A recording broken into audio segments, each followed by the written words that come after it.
E saiu o quarto episódio de Falcão e Soldado Invernal, episódio eletrizante, é sobre isso que nós vamos falar aqui agora no Dimensão Zero.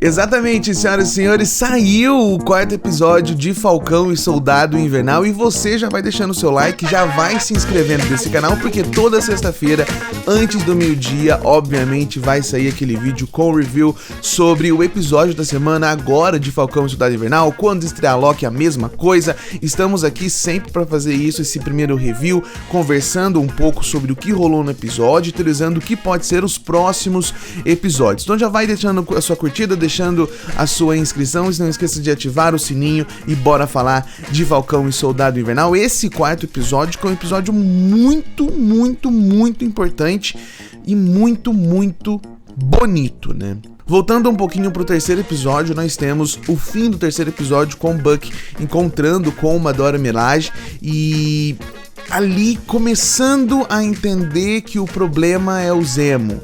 A Wakanda está atrás do Zemo, né? Então é interessante como eles colocam isso. E o quarto episódio começa com a continuação desse diálogo entre os dois e começa também mostrando como que foi toda a treta do Buck em Wakanda, como que ele acaba se desvencilhando ali do Soldado Invernal, como ele é curado desse mal. Mostra muito a tentativa da Dora Milaje de voltar com ele como Soldado Invernal, ativar o Soldado Invernal e ele resistindo a isso. Então achei muito interessante esse começo, porque foi realmente um ponto nos filmes em que ficou em aberto, né? Você tem o Buck indo pra Wakanda e depois ele já sendo recrutado para voltar aos Vingadores logo após o começo ali de Guerra Infinita. Então é interessante ver esse período de tempo que foi feito, como foi feito e por quem foi feito essa mudança. É falado no episódio que foi feito pela pelas Dora Milaje e também pela Shuri. A Shuri não aparece em momento nenhum, mas ela é citada fazendo isso, né? E aí depois disso a série volta a falar sobre os apátridas, né? Após a Dora Milaje falar que tem 8 horas apenas para eles poderem cuidar, para eles poderem resolver tudo que tem com o Zemo antes delas voltarem a capturar o Zemo ali.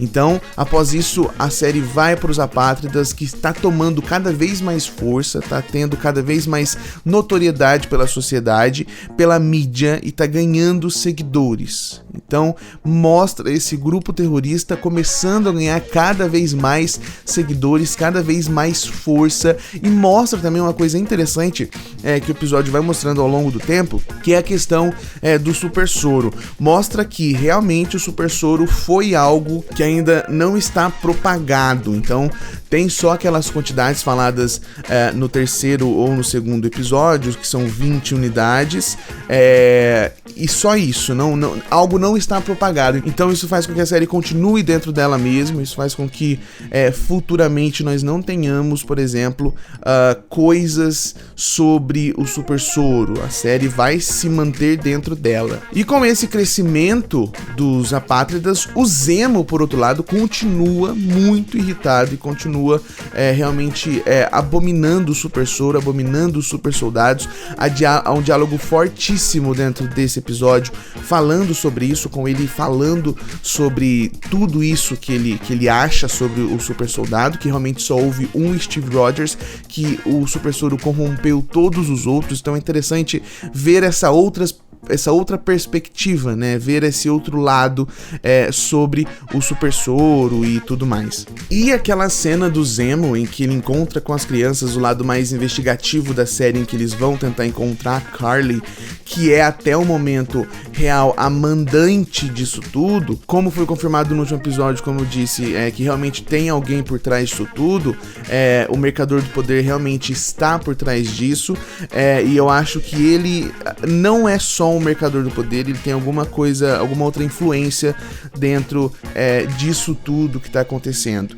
Então, enquanto eles estão procurando ali a Carly, o Zemo tem uma cena muito interessante, muito tensa, muito bem dirigida e muito bem feita com as crianças, né? Dá medo do que ele pode fazer, dá medo do que vai acontecer naquele momento em que ele aparece com as crianças, ele tenta tirar das crianças a informação, ele consegue tirar das crianças essa informação onde a Carly está.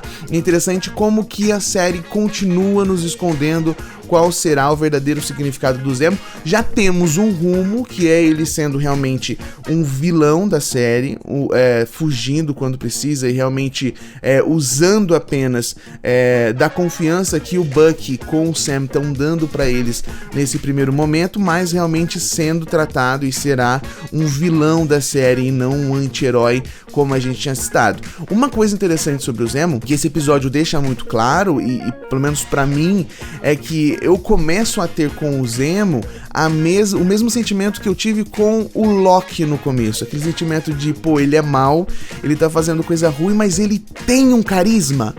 O Zemo tem esse carisma dentro da série, o Zemo conseguiu criar esse carisma dentro dessa série e começo a ver isso como algo que pode ser usado futuramente, eu espero, se assim continuar esse carisma desse vilão.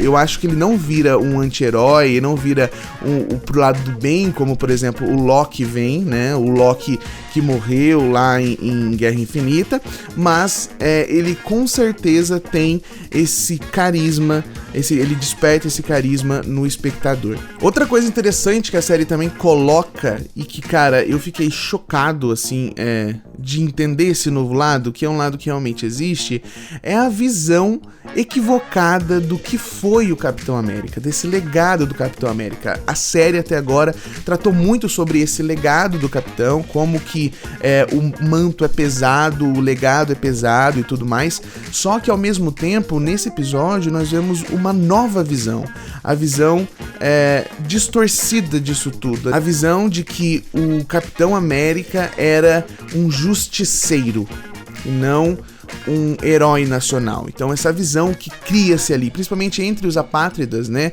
naquele diálogo em que um membro dos apátridas fala pra Carly que ela é a próxima Capitã América, por esse motivo, por ela fazer justiça com as próprias mãos e não medir as consequências disso tudo, é uma visão que pode sim a sociedade ter do Capitão América e dessa ideologia toda dela, visto que a ideologia na sociedade ela pode ser distorcida em vários momentos. Então a série, mais uma vez, brincando com o que acontece na realidade, com a fantasia de uma série de super-herói. Isso é maravilhoso e isso traz mais realidade pra série. E no último vídeo eu falei também sobre o agente americano, né, sobre o Walker e sobre o John Walker, e cara, eu realmente agora começo a odiá-lo, realmente começo a não gostar dele. Eu acho que a série nos apresentou a humanidade, mas nos apresenta agora como que ele está corrompido. Então é muito interessante como a série nos coloca isso nesse episódio, como ele sendo um cara destemperado realmente, como ele sendo desesperado, como ele sendo despreparado e como ele fala não medindo esforços para fazer aquilo. Ele até cita sobre a guerra, né? Ele fala que ele ganhou as 3 medalhas de honra por ter lutado na guerra, mas ele e todo mundo que trabalha no exército ali com ele sabe que nem sempre os caminhos são limpos, né? Então é interessante como que realmente mostra esse lado que ele fará justiça com as próprias mãos, independente do que foi o legado. Ele não tá tão preocupado com o legado que o Capitão deixou, não tá preocupado tanto com segurar esse manto, e sim ter o seu nome ali como Capitão América e fazer do jeito dele. Então é muito interessante como a série também nos coloca isso, também nos coloca esse destemperamento dele e como ele tem que seguir esses protocolos. Em primeiro momento ele é até chato, você vê quando ele chega é chato, porque você imagina realmente aquela parte burocrática toda aparecendo, né? E nesse episódio essa parte burocrática que existe desse novo Capitão América é desfeita com o final do episódio, que vamos chegar lá ainda. Mas é muito interessante como eles colocam o novo Capitão América nesse episódio, e agora sim eu posso dizer que eu odeio, assim, eu realmente tenho ranço dele, e o episódio também nos coloca isso, como nós vamos ter ranço do John Walker. Aí, como nós vimos no final do terceiro episódio, como nós vemos no começo desse episódio, no meio desse episódio, elas voltam. As Dora Milaje voltam no meio do episódio ali, cumprindo a promessa que tinham feito com o tempo que eles deram ali pra resolver o problema com o Zemo. Só que elas chegam num momento muito crucial e muito importante, assim. Eu tô gostando muito como elas estão sendo inseridas e ao mesmo tempo vendo por fora em certos momentos, assim, porque elas chegam ali no meio da ebulição de uma discussão entre Bucky, entre Sam, entre o novo Capitão América. Então elas chegam naquele momento e elas mostram pro novo Capitão América quem elas são, o que elas fazem e realmente o poder que elas têm, assim. Muito interessante como a série nos coloca isso, explora um pouco mais as Dora Milaje em vários momentos. É lindíssimo as cenas de lutas que tem as Dora Milaje. Eu gostei muito de ver tudo isso, eu gostei muito de ver a habilidade delas, saindo um pouquinho só da Okoye ali que nós vimos no filme do Pantera Negra. As Dora Milaje aparecendo pode significar duas coisas, que a única referência de Wakanda que está ligada ao Bucky que nós temos vão aparecer só com elas, ou também nós podemos ter ali daqui a pouco um Pantera Negra aparecendo. Eu não acho provável, eu acho que ficará apenas nas Dora Milaje, que o Pantera Negra não aparecerá em momento nenhum, assim, que a única ligação de Wakanda que o Bucky tem ficará com as Dora Milaje, já que mostrou no começo do episódio que a ligação maior dele em Wakanda era realmente com elas e não com o Pantera, né? Ele era o Lobo Branco que foi treinado pelas Dora e não pelo Pantera. Mas aí, quando elas aparecem, é levantado também uma outra questão muito importante nesse episódio, que é mais uma vez a história do John Walker, do novo Capitão América, se ele toma o super soro ou não, né? Há sempre essa discussão se ele tomaria ou não, se ele se tornaria um Steve Rogers ou se ele se tornaria um terrorista, e a série acaba nos colocando isso, que o super soro acaba potencializando o que aquela pessoa é, se há bondade totalmente dentro dela, como havia no Steve Rogers, realmente a pessoa será dessa forma, só que se ela for má por dentro, em essência, o soro potencializará isso, né? E como nós já vimos nesse episódio e nos outros, o John Walker não é uma pessoa tão boa assim, né? Então ele fica nessa dúvida. O Zemo consegue encontrar o super soro, como eu disse, a série fica nela porque são só aquelas unidades. O Zemo destrói muitas das unidades e sobra uma que o próprio John Walker pega. Então, nós vemos todo esse momento em que ele realmente fica nessa, porque ele toma uma surra das Dora Milaje, e aí ele começa a se questionar o tempo todo sobre se ele precisa ser o super soldado ou não. É muito sensível que a série nos coloca naquela cena em que aparece ele, e depois da luta, ele de cabeça baixa, e ele fala: elas nem são super soldadas, sabe? É muito interessante como a série nos coloca isso também. E ele toma esse super soro, como a série nos apresenta também. Não aparece ele tomando nem nada, aparece ele já com o super soro no corpo, já ele como um super soldado, e realmente reafirmando essa história do como a pessoa vai se tornar, o que ela se torna quando ela toma o super soro. Ela se torna potencializada. Então o episódio acaba da forma que acabou, com o John Walker matando na frente de todo mundo, a sangue frio, um integrante dos Apátridas, com todo mundo filmando ali.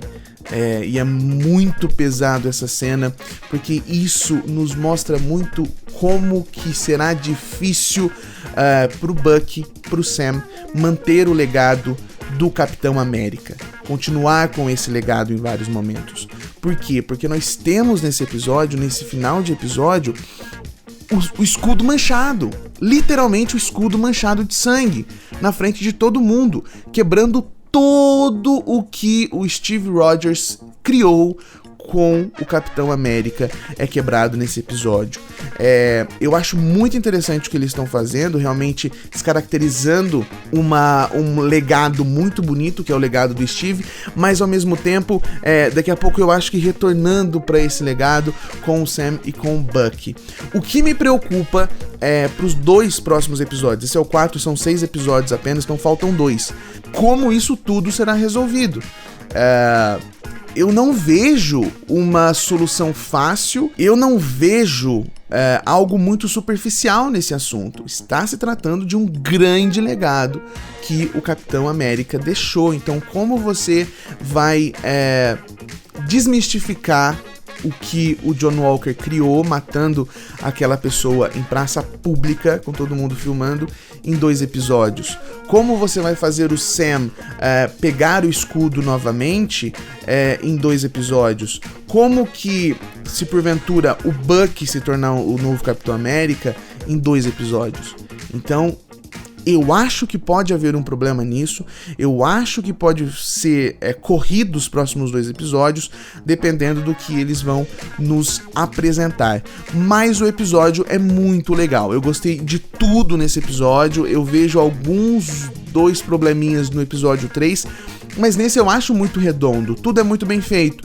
Mais uma vez, a série continua se mantendo como uma série de ação, de drama e cinematográfica. Ela continua mantendo isso, as cenas de luta são foderásticas, são lindíssimas assim, então vale a pena você reassistir aí o episódio de Falcão e Soldado Invernal. E é isso aí, sexta-feira que vem, mais um review do 5º episódio de Falcão e Soldado Invernal. Vamos ver como eles vão resolver tudo isso, como eles vão resolver toda essa treta e toda essa mancha que o John Walker acaba deixando nesse episódio no escudo do Capitão América.